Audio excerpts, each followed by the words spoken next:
एक गांव की छोटी सी हवेली में सरला देवी अपने 3 बेटों के साथ रहा करती थी।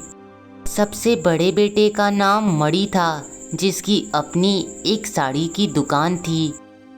दूसरे बेटे का नाम मोहन था, जो घर के खेत का सारा काम संभालता था।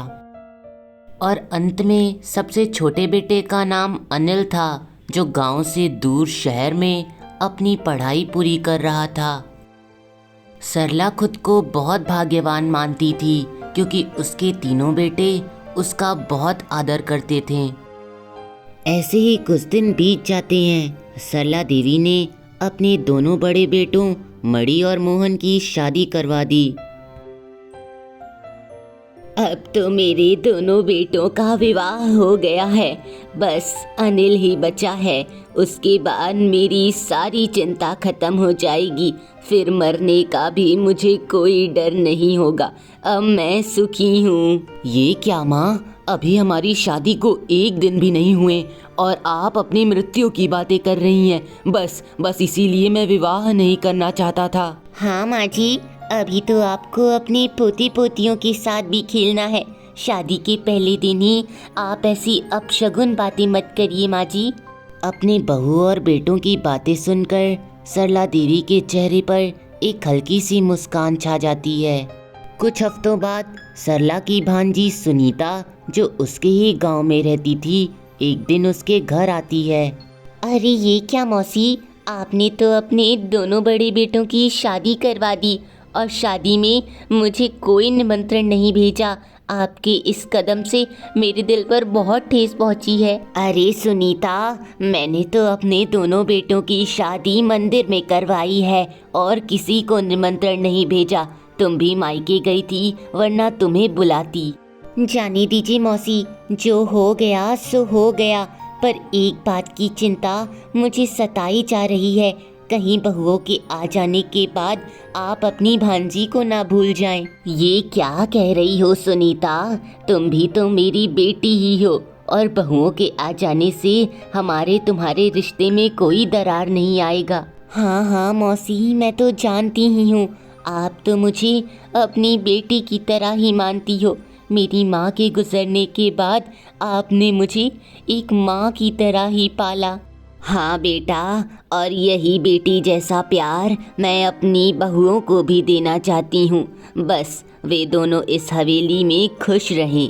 ऐसे ही कुछ दिन बीत जाते हैं। एक दिन मणि अपनी पत्नी स्वप्न रेखा के साथ सरला देवी के कमरे में आता है। माँ, मुझे आपसे कुछ बात करनी थी। मेरी पुरानी साड़ी की दुकान अब अच्छी नहीं रही, उसके छत से पानी टपक रहा है। तो मैं यूं सोच रहा था कि मैं एक नई साड़ी की दुकान खरीद लूं और उसके लिए मुझे कुछ पैसे चाहिए।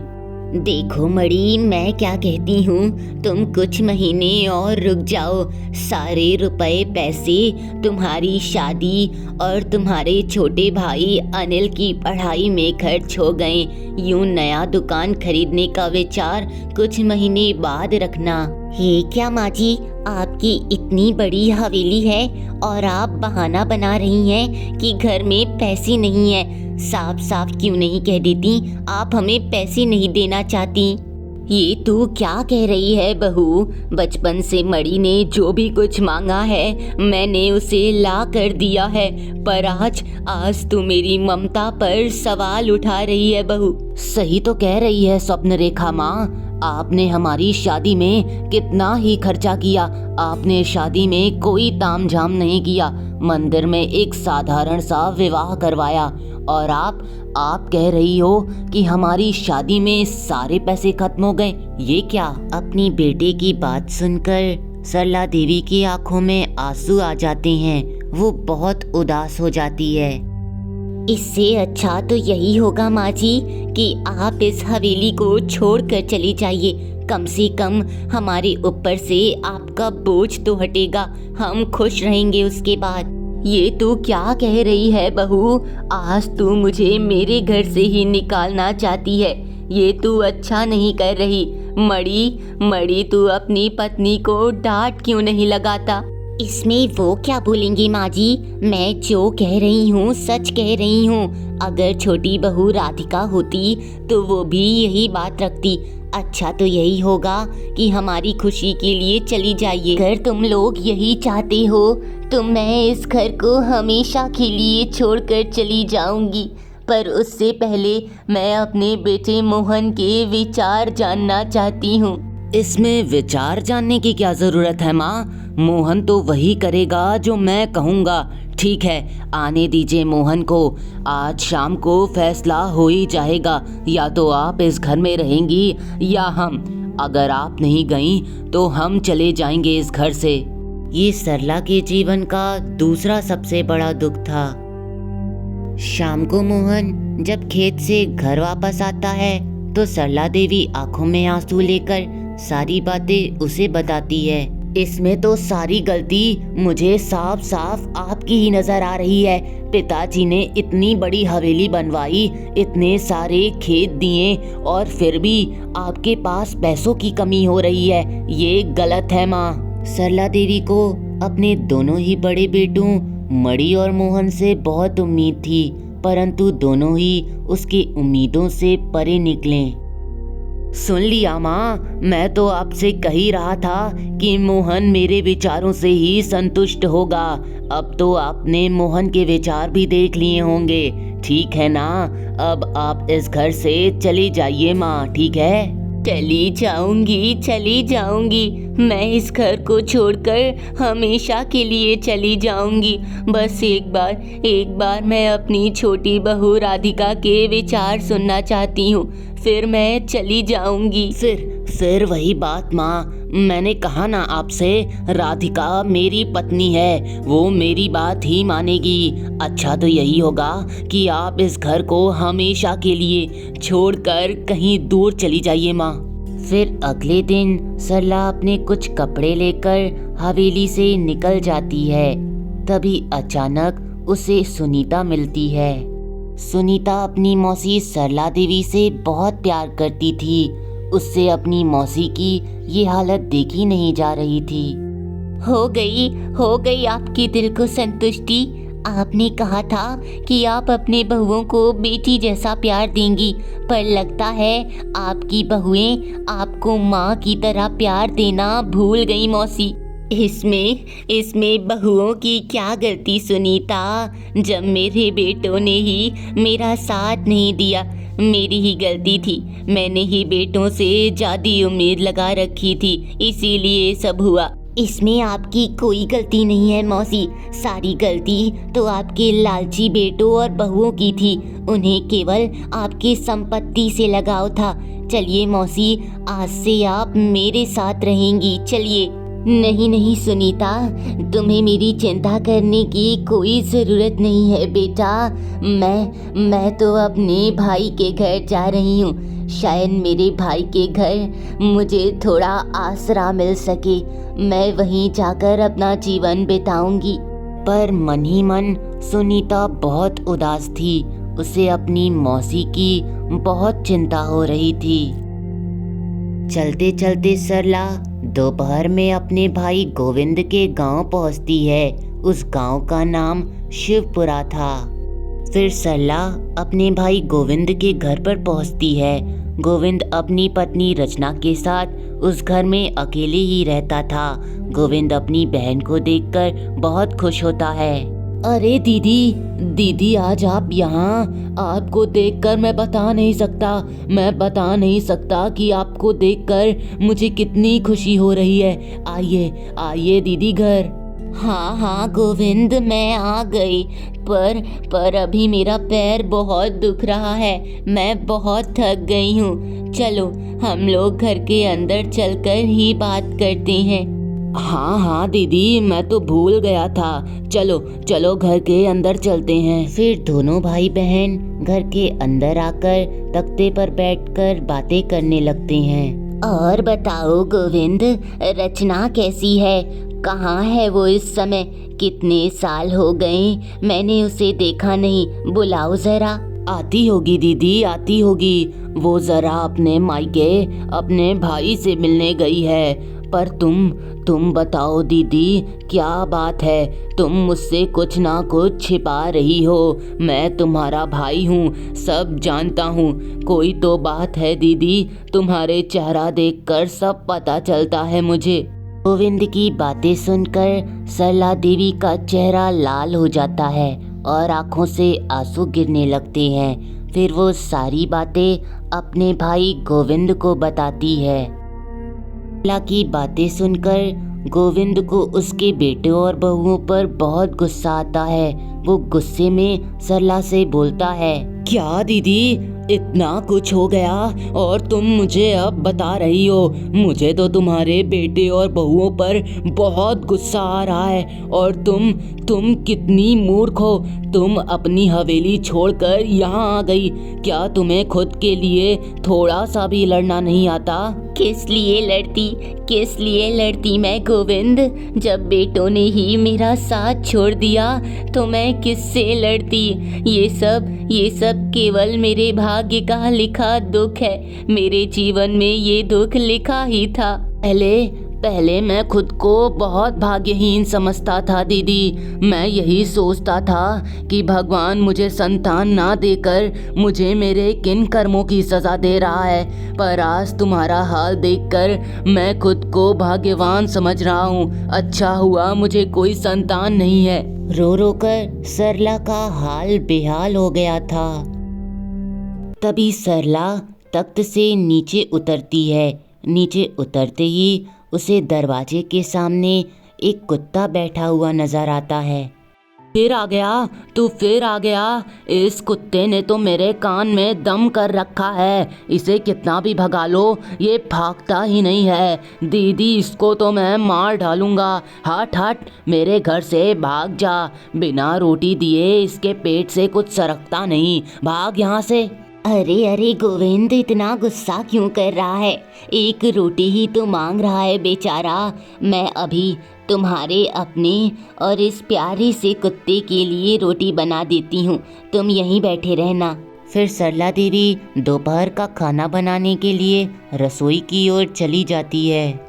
यहाँ हवेली में जब राधिका घर पहुँचती है तो उसे सारी घटना के बारे में खबर होती है। वो ये सब सुनकर बहुत उदास होती है और अपने पति से बोलती है, कितनी पत्थर दिल लोग हैं आप लोग।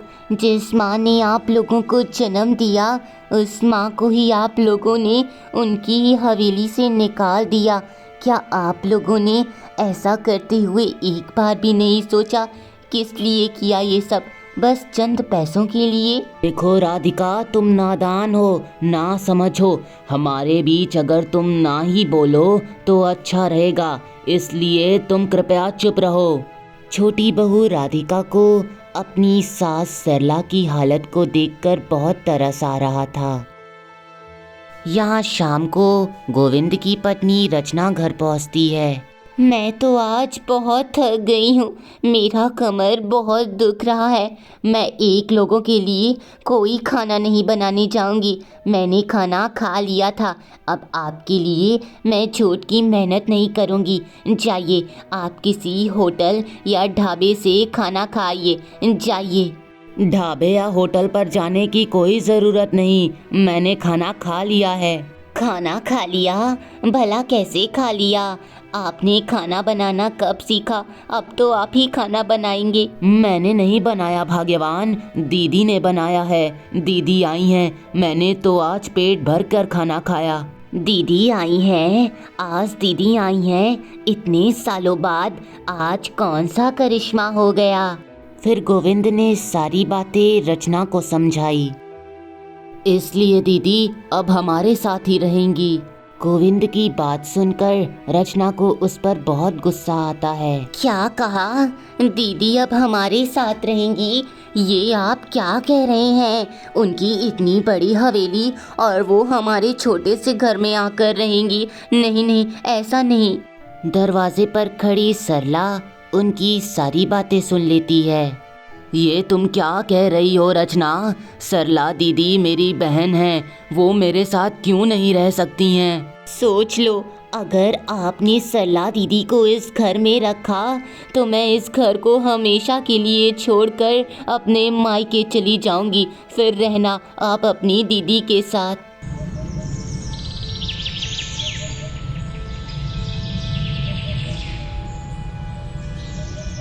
अगले दिन सरला अपने कुछ कपड़े लेकर गोविंद के घर से जा रही थी, जिसको लेकर गोविंद सरला से प्रश्न करता है।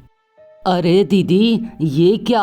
आपने तो मुझसे कहा था कि अब आप मेरे साथ ही रहेंगी, फिर आप मेरा घर छोड़कर क्यों जा रही हैं? बताइए दीदी, मुझसे कोई गलती हुई क्या? नहीं नहीं गोविंद, भला तुमसे कहाँ कोई गलती हुई। तुमने तो मुझे अपने घर में रहने को कहा। वो तो मेरे बच्चों को अक्ल आ गई है, उन्होंने बुलाया है मुझे। अच्छा, तो आपके बच्चों को अब अक्ल आ गई है दीदी, उन्होंने आपको वापस बुलाया है। पर कैसे दीदी? कल तो आप पूरे दिन मेरे साथ थीं, मैंने तो कोई खत नहीं देखा।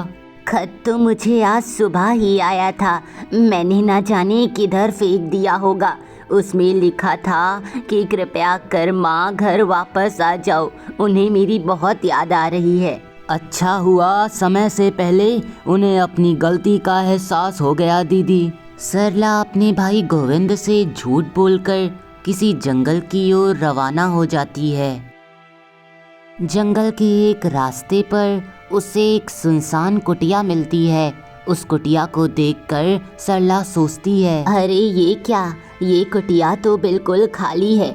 लगता है यहाँ सालों से कोई रहने नहीं आया। एक काम करती हूँ, कुछ दिन यहीं रह लेती हूँ, बाकी का देखा जाएगा।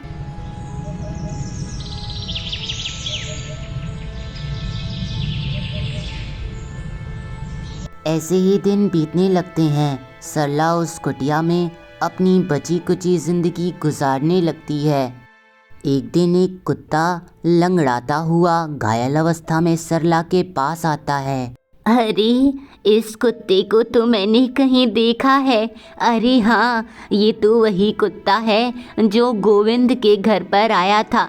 पर ये यहाँ कैसे पहुँच गया? कुत्ता बड़े प्यार से सरला की ओर देखता है। लगता है आज भी तुझे बहुत भूख लगी है। तू चिंता मत कर, मैं अभी अपनी कुटिया के अंदर जाती हूँ और तेरे लिए एक रोटी बनाकर लाती हूँ।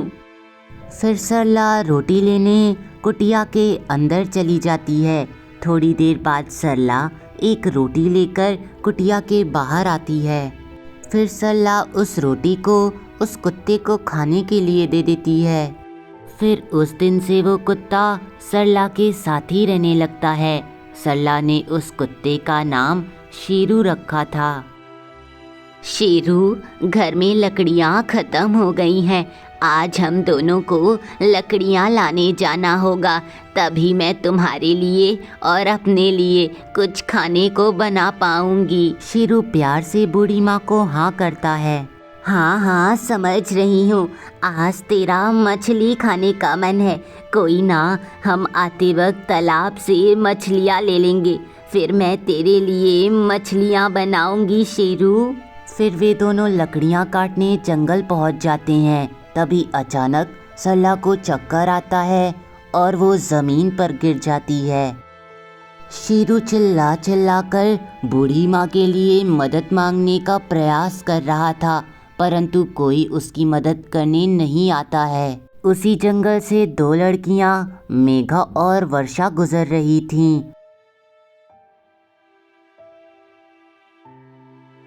अचानक उन दोनों लड़कियों के सामने शेरू आ जाता है। शेरू अपनी कुत्तों की भाषा में किसी तरह उन दोनों लड़कियों से मदद मांगने का प्रयास कर रहा था। देखो मेघा, शायद ये कुत्ता हम लोगों से कोई मदद मांगना चाह रहा है। देखो ना, ये कितना परेशान लग रहा है। ये तुम क्या कह रही हो वर्षा? ये जंगल है, यहाँ शिकारी कुत्ते घूमते हैं, गांव के कोई साधारण कुत्ते नहीं। और मुझे लगता है ये भी कोई शिकारी कुत्ता है, इससे बचकर रहो वर्षा। नहीं नहीं मेघा, ऐसा मत कहो। इसकी आंखों में तो देखो कितना प्यारा है ये ज़रूर हमसे कोई मदद मांगना चाह रहा है, हमें इसकी मदद करनी चाहिए। फिर शेरू प्यार से उन दोनों की ओर देखता है। ठीक है वर्षा, अगर तुम कह रही हो तो मैं तुम्हारे साथ चलती हूँ, पर सच कह रही हूँ मुझे बहुत डर लग रहा है। ध्यान रखना हमें कुछ हो ना। एक काम करो, हाथ में तुम एक लकड़ी रख लो। फिर वे दोनों शेरू के पीछे पीछे चली आती हैं। वहाँ पर पहुँचकर उन दोनों को सरला देवी मूर्छित अवस्था में मिलती हैं। देखा मेघा, मैंने तुमसे कहा था ना, ये कुत्ता हमसे ज़रूर कोई मदद मांगना चाहता था। देखो देखो, लगता है ये इसकी मालकिन थी और ये बेहोश हो गई, इसीलिए ये हमारे पास मदद के लिए आया था। हाँ वर्षा, तुमने बिल्कुल सही कहा था। ये सच में कितना वफादार कुत्ता है, अपनी मालकिन की कितनी चिंता करता है। चलो चलो वर्षा, हम इन्हें इनके घर पहुंचा देते हैं। ये कुत्ता आगे आगे चलकर रास्ता बताएगा हमें। फिर वे दोनों लड़कियां मिलकर सरला देवी को उनकी कुटिया तक पहुंचा देती हैं। सुबह से शाम का वक्त हो जाता है। शाम को सरला देवी को होश आता है। वे बोलती हैं, तुम दोनों लड़कियां कौन हो? कहीं तुम दोनों कोई चोरनी तो नहीं? मेरी इस कुटिया में कुछ भी नहीं है, कृपया कर मुझे कुछ मत करना। नहीं नहीं माँ जी, ऐसा मत कहिए, हम कोई चोरनी नहीं है। हमने तो आपकी मदद की है। आप जंगल में चलते चलते बेहोश हो गई थी, इसलिए हम दोनों आपको यहाँ लेकर आए हैं। तुम दोनों ने मेरी जान बचाई, तुम दोनों का बहुत बहुत धन्यवाद। इस बुढ़िया का आशीर्वाद तुम दोनों के साथ सदैव बना रहेगा। बहुत बहुत बहुत धन्यवाद। आप धन्यवाद हमें मत कहिए माँ जी, धन्यवाद तो आप इस कुत्ते को करिए। बहुत ही प्यारा कुत्ता है आपका, इसने ही हमें आकर बताया कि आपको मदद की ज़रूरत है, इसलिए हम आपके पास पहुंच सकें। मेरे शेरू ने मेरी मदद की है, मेरे प्यारे शेरू ने। मेरा शेरू सच में बहुत अच्छा है, मेरा बहुत ख्याल रखता है, मुझे कोई परेशानी नहीं होने देता। हाँ वो तो है ही, आपका कुत्ता सच में बहुत प्यारा है माँ जी। पर हमारा एक सवाल था, क्या आप इस घने जंगल में इस एकांत कुटिया में अकेली ही रहती हैं माँ जी? हाँ, मैं अकेली ही यहाँ रहती हूँ। दरअसल मेरी कोई संतान नहीं है और मेरी पति की भी मृत्यु हो चुकी थी, इसलिए मैं शेरू के साथ इस कुटिया में अकेले रहती हूँ। बड़ा दुख भरा जीवन है आपका माँ जी। अच्छा कोई ना, आप हिम्मत रखिएगा। शाम होने को आई है, इसलिए हम दोनों अपने घर जा रहे हैं। आप अपना ख्याल रखिएगा। एक दिन सरला का भाई गोविंद उसकी हवेली वाले गांव पर आता है। अरे मामा जी, आप अचानक यहाँ हमारे घर पर? बताइए मामा जी, कैसे आना हुआ आपका? क्यों, क्या मैं नहीं आ सकता यहाँ पर? क्यों नहीं आ सकते मामा जी? ये तो आपका ही घर है, आपका जब मन करे आप तब यहाँ आ जाइए। हाँ वो सब तो ठीक है, तुम नालायकों को देखता हूँ तो मुझे बहुत गुस्सा आता है। वैसे मेरी बहन कहाँ है? तुम लोग जल्दी से मेरी बहन को यहाँ बाहर बुला लाओ। तभी मोहन को लगा कि शायद मामा जी को पुरानी घटना के बारे में नहीं पता है। माफ़ कर दीजिएगा मामा जी, शायद हम लोगों ने आपको इस बारे में बताया नहीं। बात ये थी कि हमने माँ को इस हवेली से बाहर निकाल दिया था मामा जी, बहुत दिन पहले।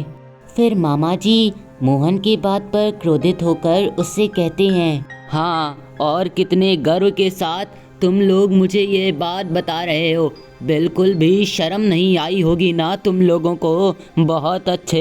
अरे मूर्खों, मुझे सब पता है। वैसे मेरी बहन कहाँ है? बुलाओ उसे यहाँ। ये आप क्या कह रहे हैं मामा जी? अभी अभी मोहन ने आपको बताया कि हमने माँ को घर से निकाल दिया था। हाँ मुझे पता है, पर उसके बाद मेरी बहन को तुम लोगों ने माफ़ीनामा पत्र भी तो भेजा था, जिसके बाद वो तुम लोगों की हवेली पर वापस लौट गई थी। उसका क्या मतलब? मेरी बहन ने मुझसे झूठ बोला था।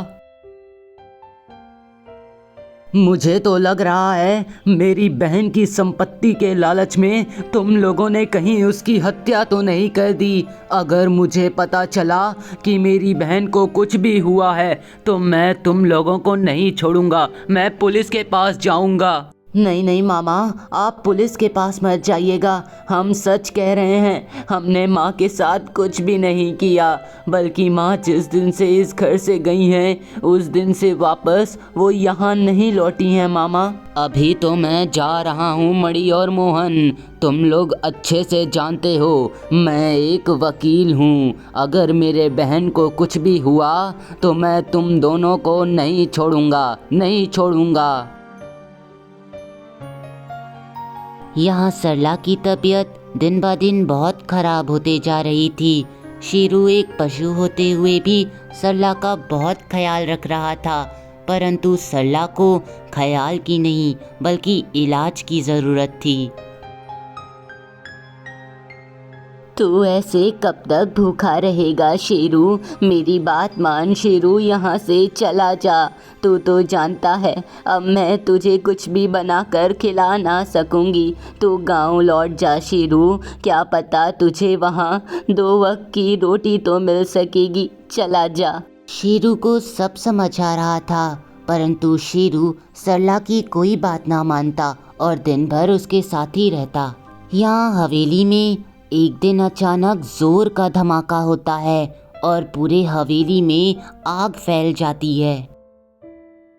उस वक्त घर में केवल दोनों बहुएं राधिका और स्वप्न रेखा थीं। दोनों बहुएं घर से बाहर निकलकर सरिता के बरामदे में इकट्ठा होती हैं। ये क्या हुआ भाभी?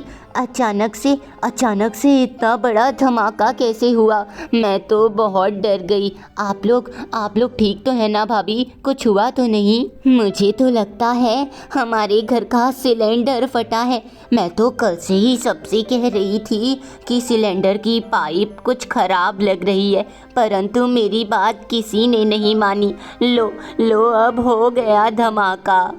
हिम्मत रखिए भाभी, घर तो दोबारा भी बन जाएगा, परंतु ये ज़िंदगी चली जाएगी तो दोबारा नहीं आएगी। भगवान का शुक्र है कि आप लोग को कुछ नहीं हुआ। मुझे तो लगता है हमारे इस सुंदर से परिवार को हमारी सासू माँ की नज़र लग गई है। उन्हीं की बद्दुआ के कारण आज हमारा घर हमसे छिन गया। हमारी इतनी बड़ी हवेली चली गई। ये आप क्या कह रही हैं भाभी? इसमें भला मौसी की क्या गलती? पहले तो आप लोगों ने उन्हें उनके ही घर से निकाल दिया और अब आग लगने पर उन्हें दोष दे रही हैं आप लोग। तुम चुप रहो सुनीता, तुम भी यही चाहती थी ना कि हमारा ये घर खत्म हो जाए। शांत हो जाइए दीदी, आप भी किन बातों में लग गई हैं। चलिए हम लोग अपने खेत पर चलते हैं और उनको सारी बातें बताते हैं। कुछ दिनों बाद वे चारों अपने खेत की एक छोटी सी झोपड़ी में ही अपना जीवन यापन करने लगते हैं। यहाँ सरला देवी की तबीयत पहले से ही खराब चल रही थी और इलाज ना हो पाने के कारण उनकी मृत्यु हो जाती है। सरला देवी का कुत्ता शेरू भी बहुत दिनों से कुछ नहीं खाया था, जिस कारण उसकी भी सरला देवी के साथ साथ ही मृत्यु हो जाती है। एक दिन उस झोपड़ी के पास एक तांत्रिक बाबा आकर खड़े हो जाते हैं। दरअसल वो झोपड़ी उन बाबा की ही थी। बाबा लंबी यात्रा के लिए कहीं बाहर गए हुए थे और वापस आने के बाद वो अपनी झोपड़ी के पास खड़े हो जाते हैं। तभी अचानक बाबा को झोपड़ी के अंदर से विचित्र प्रकार की बदबू आने लगती है। वे अंदर जाकर देखते हैं तो एक बूढ़ी अम्मा की और उनके साथ में एक कुत्ते की मृत शरीर पड़ी हुई थी। लगता है ये औरत मेरी झोपड़ी में आकर ठहरी थी और इसकी यहीं पर मृत्यु हो गई। कोई बात नहीं, मैं पुलिस के पास ये खबर पहुंचा देता हूँ, वरना मुझे तो डर लग रहा है कहीं सारा दोष मुझ पर ना लग जाए। ऐसे ही कुछ महीने बीत जाते हैं। एक दिन एक डाकिया मणि की झोपड़ी पर पहुंचता है। डाकिया अपने हाथ से एक चिट्ठी निकालकर मणि की हाथों में थमा देता है। ये आपकी माँ ने जीवन बीमा करवाया था, आप इस फॉर्म को भर दीजिएगा। आपको बाद में 1,11,00,000 की मूल राशि मिलेगी। आपकी माँ ने आज से 15 वर्ष पहले ये फॉर्म भरा था जीवन बीमा का। मेरी माँ मर गई? हाँ, इस पे सरला देवी नाम ही लिखा है। आपकी माँ का जंगल के बीच एक झोपड़ी में निधन हो गया था। मणि की आंखों में अपनी माँ के लिए आंसू थे।